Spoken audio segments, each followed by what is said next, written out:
అందరికీ నమస్కారం అండి. దివ్య చెప్తున్న కథలకు మీకు స్వాగతం.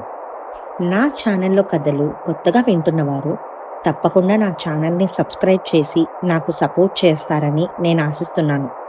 అలాగే నేను చెప్పిన కథ మీకు నచ్చినట్లయితే తప్పకుండా లైక్ చేసి ఆ కథపై మీ అభిప్రాయాన్ని నాకు కమెంట్స్ రూపంలో తెలియజేస్తే నాకు చాలా ఎంకరేజింగ్‌గా ఉంటుంది. ఇక ఇవాల్టి కథలోకి వెళ్ళిపోదామా? ఇవాళ నేను మీకు వినిపించబోతున్న కథ పేరు 'మనసున మనసై'. ఇది గజ్జెల దుర్గారావు గారు రచించారు. కరుణ, వాటర్ బాటిల్, ఫ్లాస్కు, చిన్న టవల్ సంచిలో పట్టుకొని వెళ్దామా? కాళ్లకు 2 సాక్సులు తొడుక్కుంటూ అడిగాడు ఆనందరావు. ఎందుకండి, నడిచే దారిలో అన్నీ దొరుకుతాయట. ఎంత తక్కువ బరువుతో వెళ్తే అంత తేలిగ్గా నడవగలం. సరే ఉండనియండి, మీకంటే ఎక్కువ తెలుసా ఏంటి నాకు? అంది కరుణ లగేజ్ బ్యాగులను లాక్ వేస్తూ. అయినా ఆ సాక్స్తో నడిస్తే ఏంటి, చెప్పులతో నడిస్తే ఏంటి? చెప్పిన మాట వినవు, చాదస్తం కాకపోతే రొసరొసలాడాడు ఆనందరావు. చిరునవ్వే సమాధానం కరుణ నుండి. ఇద్దరు హోటల్ రూంలో నుంచి బయటికి వచ్చి చిన్నగా నడుస్తూ రోడ్డెక్కారు. గిరి ప్రదక్షిణ చెప్పులు వేసుకుని చేయకూడదు. ఏం కాదులే, పదండి అందామ భర్త చేయి పట్టుకొని అడుగులు వేస్తూ. రాత్రి 11 అయింది. శరత్కాలపు వెన్నెల వెలుగులో వాతావరణం ఆహ్లాదకరంగా ఉంది.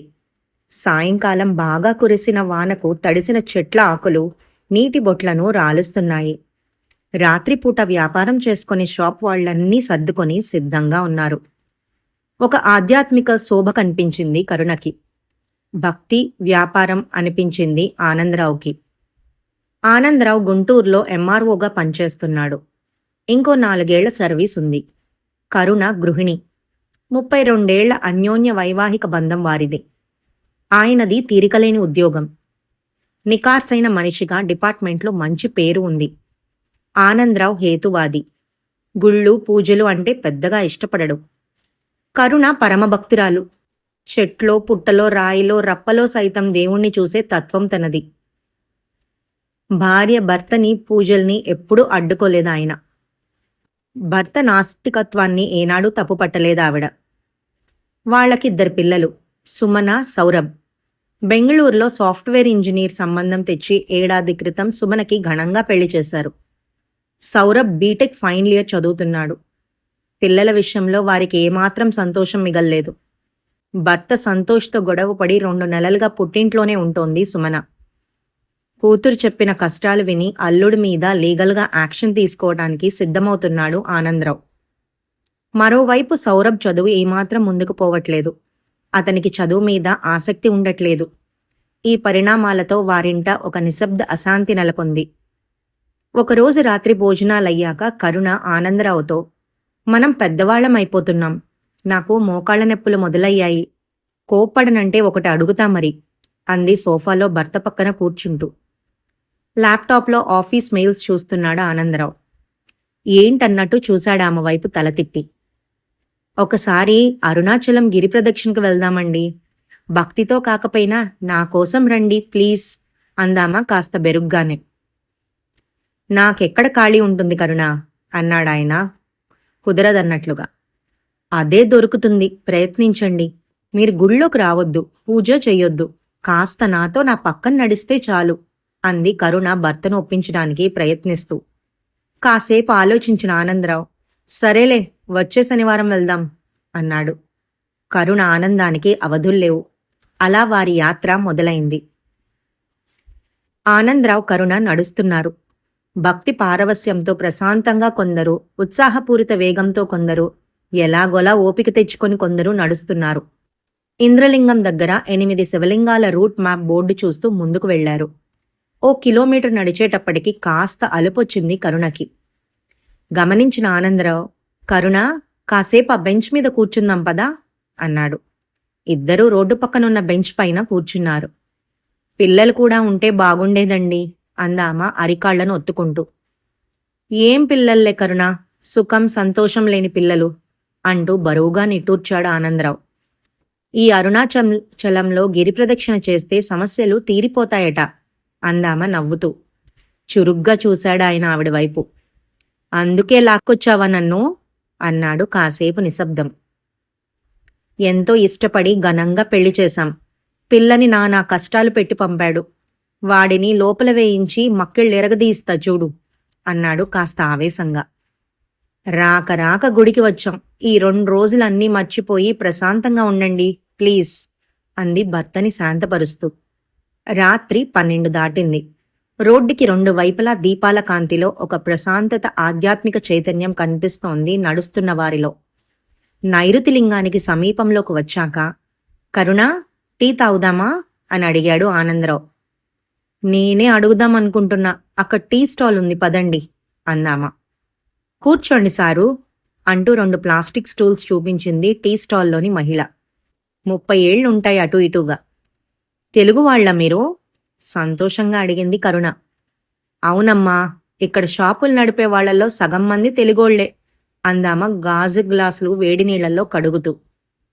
చక్కెర తక్కువ వేసి 2 మంచి టీ పెట్టు. ఏం పేరు నీది అంటూ అడిగాడు ఆనందరావు. లక్ష్మీ సారు. బిస్కెట్లేమైనా ఇమ్మంటారా అందామ. ఏమొద్దు, టీ చాలు. ఒక్కదానివే నడుపుతున్నావా షాప్ని అడిగాడాయన. లేదండి, ఇదిగో షాప్ లోపల నిద్రపోతున్నాడు మా ఆయన. సాయంకాలం అంతా గొడవాడి తాగొచ్చి పడుకున్నాడు అంది నిష్ఠూరంగా. ఆనందరావుకి కోపం వచ్చింది. ఆడకూతురు ఒక్కతే కష్టపడుతుంటే తాగి దున్నపోతులా పడుకున్నాడు చూడు రాస్కెల్ అనేశాడు. ఊరుకోండి, మనకెందుకు అంది కరుణ భర్త చేతిని తడుతూ. టీ బాగుందమ్మా, వెరీ గుడ్ అంటూ 100 రూపాయలు ఇచ్చాడు ఆనందరావు. చిల్లరివ్వబోతుంటే, ఒక్కదానివే కష్టపడుతున్నావు ఉండని అన్నాడు. అప్పుడే టీ కొట్టు లోపల నిద్రపోతున్న లక్ష్మీ భర్త సీను లేసి వచ్చాడు బయటికి. అతన్ని చూస్తూనే, ఏమయ్యా, ఆడమనిషి రాత్రిపూట కూడా కష్టపడి పనిచేస్తుంటే బాధ్యత లేకుండా తాగి పడుకున్నావా అని అడిగాడు మొహం మీదే. ఈ రోజేనండి నేను తాగి పడుకుంది, అసలు రోజు రాత్రిళ్ళు కొట్టు నడిపేది నేనే అన్నాడతను. ఆనందరావు ఒకంత ఆశ్చర్యంగా చూశాడు కరుణ వైపు. ఎందుకని అంటూ కొనసాగించాడు. ఏం లేదు సారు, సాయంకాలం ఇద్దరికి పెద్ద గొడవైంది. తట్టుకోలేక తాగొచ్చి పడుకుండిపోయా అన్నాడు అతను స్టూల్స్ సర్దుతూ. ఊరు కాని ఊరొచ్చారు, కష్టపడి పనిచేస్తున్నారు, తాగే అలవాటు తప్పు కదా అంది కరుణ పెద్దరికంగా. లేదమ్మా, ఎప్పుడో గాని తాగను. పొద్దున మా అమ్మా నాన్న వచ్చారు ఊరు నుండి. నేనింట్లో లేను. వాళ్లతో గొడవ పెట్టుకొని అంత దూరం నుండి వచ్చిన వాళ్ళకి కనీసం అన్నం కూడా పెట్టకుండా పంపేసింది. కళ్ళెమ్మట నీళ్లు పెట్టుకొని వెళ్లారంట. పక్కింటోళ్ళు చెప్పారు. ఇది చేసింది కరెక్టేనా, మీరే చెప్పండి అన్నాడు అతను బాధపడుతూ. కరుణకి నోట మాట రాలేదు. లక్ష్మి వైపు చూసింది, ఏంటి అన్నట్టు. ఏదో మాట పెరిగిందమ్మగారు అంటూ తలదించుకొని నసిగింది లక్ష్మి. అయిందేదో అయింది, పెద్దాళ్లు కదా, నువ్వే ఒకసారి ఫోన్ చేసి తప్పైందని చెప్పు. ఒక అడుగు తగ్గితే పోయేదేమీ ఉండదు, సరేనా అంటూ లేచింది. కరుణను అనుసరించాడు ఆనందరావు. అడుగులు నెమ్మదించాయి. ఏమండి, ఆ అబ్బాయి లేసి వచ్చి జరిగింది చెప్పాక ఆ అమ్మాయిదే తప్పనిపించింది. లేదంటే అతన్ని తిట్టుకుంటూ ఉండేవాళ్ళం కదా అంది. అవును కదా అన్నాడు ఆనందరావు. 4వ శివాలయం దగ్గర ఆగింది కరుణ. లోపలికి వెళ్ళొచ్చింది. ఆనందరావు బయట నిల్చుని ఉన్నాడు. కరుణ బయటకు వచ్చాక, నడుద్దామా, కాసేపు కూర్చుంటావా అని అడిగాడు. నడుద్దాం, కానీ మీరు కోప్పడనంటే ఒక మాట చెప్పనా అంది. కోపమెందుకు, చెప్పు అన్నాడాయన. మరి మనం కూడా కేవలం మన అమ్మాయి చెప్పిందే విని అల్లుణ్ణి తప్పు పడుతున్నామేమో. అతనికి కూడా చెప్పే అవకాశం ఇవ్వాలి కదా అనిపిస్తోంది. మీకంటే ఎక్కువ తెలుసా, కానీ నాకు అనిపించింది చెప్పాను అందావిడ. నడుస్తున్నవాడు కాస్త టక్కున ఆగాడు ఆనందరావు. అంటే నా కూతురు అబద్ధం చెప్తోందనా నీ ఉద్దేశం అన్నాడు కాస్త కోపంగానే భార్య వైపు చూస్తూ. పక్కన నడుస్తున్న యాత్రికులు వాళ్లవైపే చూస్తూ ముందుకు వెళ్తున్నారు.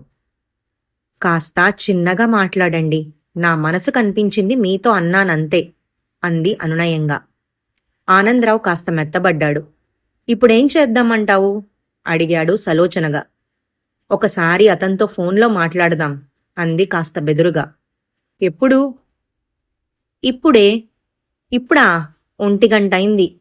మనలా కాదీ పిల్లలు, వాళ్ళు పడుకునేది ఈ టైంలోనే భర్తను ఒప్పించడానికి ప్రయత్నిస్తోంది కరుణ.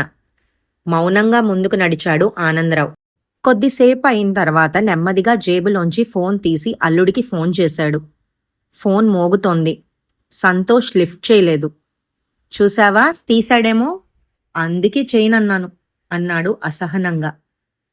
వర్క్లో ఉన్నాడేమోనండి, అతనే చేస్తాడు చూడండి అందామా. 5 నిమిషాలయ్యాక ఆనందరావు ఫోన్ మోగింది. కరుణ మొహం వెలిగిపోయింది. అల్లుడు చేశాడనుకుంటా చూడండి అంది. ఆనందరావు అయిష్టంగానే ఫోన్ లిఫ్ట్ చేసి నువ్వే మాట్లాడు అన్నట్టుగా సైగ చేస్తూ కరుణ చేతికిచ్చేశాడు. అల్లుడితో మాట్లాడటానికి అతనికి అహం అడ్డు వచ్చింది. బాబు సంతోష్ పలకరించింది కరుణ. అత్తయ్య, ఈ టైంలో చేశారేంటి? ఏదైనా ప్రాబ్లమా? మామయ్య గారికి ఏదైనా హెల్త్ ఇష్యూనా అంటూ కంగారుగా అడుగుతున్నాడు సంతోష్. అదేం లేదయ్యా, నేను మీ మావయ్య అరుణాచలం గిరి ప్రదక్షిణకొచ్చాం. నీతో ఒకసారి మాట్లాడాలనిపించి చేశా. అందరం బాగున్నాం. నువ్వెలా ఉన్నావు? నీ నిద్ర చెడగొట్టినందుకు సారీ అంటూ సాధ్యమైనంత మర్యాదగా ప్రేమగా మాట్లాడటానికి ప్రయత్నించింది కరుణ. Thank God. ఈ టైంలో ఫోన్ రాగానే భయం వేసింది అత్తయ్య. సుమన్ ఎలా ఉంది అడిగాడతను. అందరం బాగున్నాం బాబు. ఉదయం దర్శనం కాగానే చేస్తాను, నువ్వు పడుకో అంటూ ముగించి ఫోన్ పెట్టేసిందామె. ఏమంటున్నాడు అడిగాడు ఆనందరావు నుదురు చిట్లిస్తూ. మీ గురించి అడిగాడు. ఈ టైంలో ఫోన్ చేసేసరికి మీకేదైనా అయిందా అని కంగారు పడ్డాడు. ఆ అబ్బాయి మనం అనుకునేంత చెడ్డవాడు కాదండి. అయినా మీకంటే ఎక్కువ తెలుసా ఏంటి నాకు అంది భర్త మొహంలోకి చూస్తూ. మారు మాట్లాడకుండా గంభీరంగా నడుస్తున్నాడు ఆనందరావు. శివయ్య దయ ఉంటే మనం ఇంటికి తిరిగి వెళ్ళగానే వాళ్ళని కలిపేస్తాం చూసుకోండి అంది కరుణ పక్కనే ఉన్న వరుణలింగం దర్శనం చేసుకుని దండం పెట్టుకుంటూ బయటికి వస్తూ. ఫోన్ చేసింది నేను, మాట్లాడింది నువ్వు. మధ్యలో మీ శివయ్య చేసిందేముంది? టీ కొట్టు శ్రీనుకి చెప్పుకోవాలి మనం థ్యాంక్స్ అన్నాడు ఆనందరావు. అతన్ని శివయ్యే లేపి మాట్లాడించాడేమో అందామె నవ్వుతూ. ఒక్కసారి ఆగి భార్య వైపు తదేకంగా చూశాడు ఆనందరావు. ఆ చూపికి అర్థమేంటో అందామ. ఆయన చిన్నగా నవ్వి ముందుకు నడిచాడు. ఆమె అనుసరించింది. అలా నెమ్మదిగా నడుస్తూ ఆగుతూ కూర్చుంటూ లేస్తూ ముందుకు వెళ్తున్నారు. తొలి జాము దాటింది. మోక్ష మార్గం దాటాక ఒకచోట జనాలు గుమ్మికూడి చూస్తున్నారు. కరుణ ఆనందరావులు గుంపుల దగ్గరికి వెళ్లి ఏమిటా అని చూశారు. ఒక బక్కపల్చు యువకుడు బెంచి మీద కూర్చొని తనకెదురుగా కూర్చున్న వారి బొమ్మలను దళసరి తెల్ల కాగితం మీద పెన్సిల్తో గీస్తున్నాడు. వాళ్ళిచ్చిన డబ్బులు తీసుకుంటున్నాడు. అతను గీసిన బొమ్మల్లో జీవకళ ఉట్టిపడుతోంది. అతను అద్భుత కళాకారుడుగా తోచింది ఆనందరావుకి. కాసేపు ఎదురు చూసి జనాలు పల్చబడ్డాక అతనెదురుగా కూర్చున్నాడు. నవ్వుతూ కళ్లతోనే పరిచయం చేసుకున్నాడా చిత్రకారుడు. ఆనందరావు ఫ్రమ్ గుంటూర్, ఏపీ అని పరిచయం చేసుకున్నాడు. అంకుల్, మీరు తెలుగువారా? మా అమ్మ తెలుగు, నాన్న తమిళ్. నా పేరు సెంథిల్. నాకు తెలుగు మాట్లాడటం వచ్చు. మీ బొమ్మ గీయమంటారా అని వినయంగా అడిగాడు తన వివరాలు చెప్తూనే. మా ఇద్దరిని కలిపి గీస్తావా అడిగాడు ఆనందరావు. అతను సరే అనకముందే ఆనందరావు పక్కన మరో స్టూల్ వేసుకుని కూర్చుంది కరుణ. 10 నిమిషాల్లో వారిద్దరి చిత్రాన్ని గీసి ఇచ్చేశాడు సెంథిల్. అబ్బా, ఎంత బాగుందండి అంటూ మురిసిపోయింది కరుణ. నీలాంటి ఆర్టిస్ట్ని ముఖాముఖి చూడటం ఇదే మొదటిసారి. నీలాంటి కళాకారులు ఇలా రోడ్డు పైన ఉండకూడదు. ఫైన్ ఆర్ట్స్లో డిప్లొమా చేసుంటే నీ లైఫ్ ఎక్కడో ఉండేది అన్నాడు ఆనందరావు మెచ్చుకోలుగా. అంకుల్, నేను ఫైన్ ఆర్ట్స్లో పీజీ డిప్లొమా చేశాను, గోల్డ్ మెడలిస్ట్ని అన్నాడతను ఆనందరావు ఇచ్చిన 500 కాగితాన్ని జేబులో పెట్టుకుంటూ. అవునా, మరేంటిలా? ఎక్కడా జాబ్ రాలేదా అడిగాడు ఆనందరావు ఆశ్చర్యంగా. జాబ్ ఎందుకు? నేను ఫ్రీలాన్స్ గ్రాఫిక్ డిజైనర్గా పనిచేస్తున్నాను. నెలకి 1,00,000 పైన వస్తుంది. కానీ వారానికో 2 రాత్రులు ఇలా యాత్ర కోసం వచ్చే వారి బొమ్మలు గీసివ్వడంలో నాకు గొప్ప సాటిస్ఫాక్షన్ ఉంటుంది. నచ్చిన పని చేయడంలో ఉన్న తృప్తి వేరు. ఎవరు ఎంత ఇచ్చినా తీసుకుంటా. పిల్లల బొమ్మలకి డబ్బులే తీసుకోను. ఇలా వచ్చిన డబ్బు ఏదైనా మంచి పనికి వాడేస్తా అన్నాడతను మెరిసే కళ్లతో. ఆనందరావు ఏమీ మాట్లాడలేదు. అతనికి అభినందనలు తెలిపి అక్కడి నుండి మళ్లీ నడక మొదలు పెట్టారా భార్యాభర్తలు. మన సౌరభ్ కూడా చిన్నప్పుడు బొమ్మలు గీసేవాడు, పాటలు పాడేవాడు, బాగా చదివేవాడు కదండి అంది కరుణ కొడుకుని గుర్తు తెచ్చుకుంటూ. అవును, ఇంటర్ వరకు మెరిట్ స్టూడెంట్ వాడు. ఆ ఇంజనీరింగ్లో చేరాడు. చదువు గాడి తప్పేసింది. చేతిలో ఒక డిగ్రీ అంటూ లేకుండా ఎలా కరుణ? అన్నాడు ఆనందరావు ఒకంత దిగులుగా. మొన్న వాళ్ళక్కతో చెప్తుంటే విన్నాను. వాడి ఫ్రెండ్ ఎవరో రాజస్థాన్లో ఉన్నాడట. తనతో కలిసి గ్రానైట్ ఎక్స్పోర్ట్ బిజినెస్ చేయాలని ఆలోచన ఉందంటండి వాడికి అందామా. సరిగ్గా అప్పుడే చివరి ఈశాన్యలింగం దగ్గర ఎవరో గంట కొట్టారు. నేనిలా అన్నానో లేదో అలా గంట మోగింది చూసారా? అంది కరుణ కళ్ళ నిండా ఆనందంతో దండం పెడుతూ. దారి పొడవునా గంటలు మోగుతూనే ఉన్నాయిలే అన్నాడు కాస్త విసుగ్గా. కరుణ ఏం మాట్లాడలేదు, మౌనంగా నడుస్తోంది. కొద్దిసేపటి తర్వాత అయితే బిజినెస్ పెట్టిద్దామా అన్నాడు భార్య చేయి పట్టుకొని ఆనందరావు. అబ్బా, మీరెంత మంచివారండి అంది కరుణ. గిరి ప్రదక్షిణ చివర అంకానికి వచ్చేసింది. ఇద్దరూ బాగా అలసిపోయారు. కరుణకైతే అడుగులు ముందుకు పడట్లేదు. రోడ్డు పక్కన అరుగు మీద కూర్చుండిపోయారు. నా వల్ల కావట్లేదండి, పూర్తి చేయలేనేమో అంటూ బాధపడిపోయింది కరుణ. ఏం పర్వాలేదు, ఇదేమీ నడకపోటీ కాదు. అసలు నువ్వింత దూరం నడిచావంటేనే నాకు ఆశ్చర్యంగా ఉంది. ఇంకొక కిలోమీటర్ ఉంది, ఆటోలో వెళ్ళిపోదాం అన్నాడాయన భార్యకు మంచినీళ్ళిస్తూ. మధ్యలో వదిలేస్తే మనసంతా ఏదోలా అయిపోతుందండి కాళ్ళొత్తుకుంటూ అంది కరుణ. తెల్లవారుజాము 4:30 కావస్తుంది. ఫోన్ మోగింది. హలో నాన్న, గిరి ప్రదక్షిణ పూర్తయిందా అడిగింది సుమన. ఇంకో కిలోమీటర్ ఉంది. మీ అమ్మ నా వల్ల కాదంటోంది. ఇదిగో మాట్లాడు అంటూ కరుణ చేతికి ఫోన్ ఇచ్చాడు స్పీకర్ ఆన్ చేసి. ఏమ్మా, ఇంత పొద్దున్నే ఎందుకు లేచావు అడిగింది కరుణ. అసలు నిద్రపోలేదమ్మా. రాత్రి సంతోష్ ఫోన్ చేశాడు. మీరు చేశారట కదా, సారీ చెప్పాడు. నా బంగారమే, ఎంత మంచి విషయం చెప్పావు. నువ్వేమన్నావు? అతన్నేమైనా తిట్టావా అడిగింది కరుణ ఆత్రంగా. లేదమ్మా, నా సైడ్ కూడా మిస్టేక్స్ ఉన్నాయి. నేను సారీ చెప్పాను. నెక్స్ట్ సండే వచ్చి మీతో మాట్లాడి తీసుకెళ్తానంటున్నాడు చెప్పింది సుమన. కూతురు గొంతులో కాస్త సంతోషాన్ని గుర్తించిన కరుణకి ఏడుపొచ్చేసింది. అమ్మా, నువ్వు ఎమోషనల్ అవ్వకు, ఫోన్ డాడీకివ్వు అంది సుమన. విన్నానమ్మా, ఆలోచించి నిర్ణయం తీసుకో. నువ్వు సంతోషంగా ఉండటమే మాకు కావాల్సింది అన్నాడాయన ప్రశాంతంగా. నాన్నా, దర్శనం అయ్యాక చెయ్యండి. అమ్మ జాగ్రత్త అని పెట్టేసింది సుమన. నేను చెప్పానా, అంతా శివయ్య దయ. నడుద్దాం లేవండి అని లేచి నిల్చుంది కరుణ. నెమ్మదిగా ఒకరి చెయ్యి ఒకరు పట్టుకొని అడుగులో అడుగులు వేసుకుంటూ చివరి దూరాన్ని పూర్తి చేశారా దంపతులు. ఉదయం 5:30. వాతావరణం ప్రశాంతంగా ఉంది. కార్తీక మాసపు అరుణోదయ శోభ ఆకాశమంతా పరుచుకుంది. రాజగోపురం ముందర ఒత్తులు వెలిగించి దీపాలు పెడుతున్నారు ప్రదక్షిణ పూర్తి చేసిన వారు. నేను వెలిగిస్తానండి అంది కరుణ. పక్కనే దుకాణం నుండి కావలసినవి తెచ్చిచ్చాడు ఆనందరావు. కరుణ చేతులు వణుకుతున్నాయి. అగ్గిపుల్లలు చల్లగాలికి ఆరిపోతున్నాయి. ఆమె దీపం వెలిగించలేకపోతోంది. అలా కాదు, నువ్వు చేతులు అడ్డం పెట్టి చెప్తాను అంటూ అగ్గిపెట్ట తీసుకున్నాడాయన. ఆమె అరచేతులు 2 అడ్డం పెట్టింది. ఆయన 2 పుల్లలు తీసి ఒకేసారి గీసి టక్కున వెలిగించాడు. కరుణ మనసు ఉప్పొంగిపోయింది. ఏమండి, మీరు గుడి ముందర దీపం పెట్టారు అందామ కళ్ల వెంట జలజల ఆనంద బాష్పాలు రాలుతుండగా. లేదు లేదు, నేను నీకు సాయం చేశానంతే అన్నాడు ఆనందరావు స్థిరంగా. ఆమె జ్యోతిని కళ్ళకద్దుకుంటుంది ప్రశాంతంగా. ఒక్క రాత్రిలో పిల్లల కష్టాలన్నీ తేలిపోయాయి. దేవుడున్నాడండి, అయినా మీకంటే ఎక్కువ తెలుసా నాకు. ఆమె గొంతు జీరపోయింది.